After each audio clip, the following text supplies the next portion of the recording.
Jo soc el David, soc resident de segon any del servei d'hematologia. Doncs el primer any sí que és veritat que vas una mica per altres serveis, vas rotant per diferents especialitats que tenen relació amb la pròpia residència d'hematologia i a partir del segon any doncs, comencem el dia a dia amb sessions clíniques o bibliogràfiques de revisions de casos o així i després ja cadascú doncs, marxa a fer l'activitat que tingui programada durant aquells mesos o aquelles setmanes. A partir del segon any, sobretot potser a partir del tercer, que ja et creixes una mica més de coneixement, ja estàs com més introduït dins del que és pròpiament el servei, sí que és cert, tot i que és cert que és un hospital dins de tot que no és dels més grans, però sí que s'està començant a fomentar aquesta part de la recerca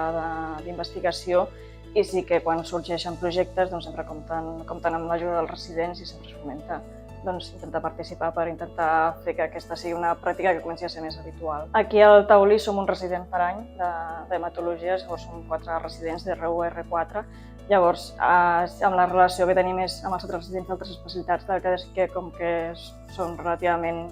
són bastants, però també són pocs que ens coneixem entre nosaltres, la relació és bona, és propera, ens coneixem de les guàrdies. I a nivell dels adjunts i de la tutora, la veritat és que una de les coses que jo vaig valorar del Taulí també és aquest ambient proper que facilita molt el contacte. Si tens dubtes o tens inquietuds, doncs és bastant fàcil o són bastant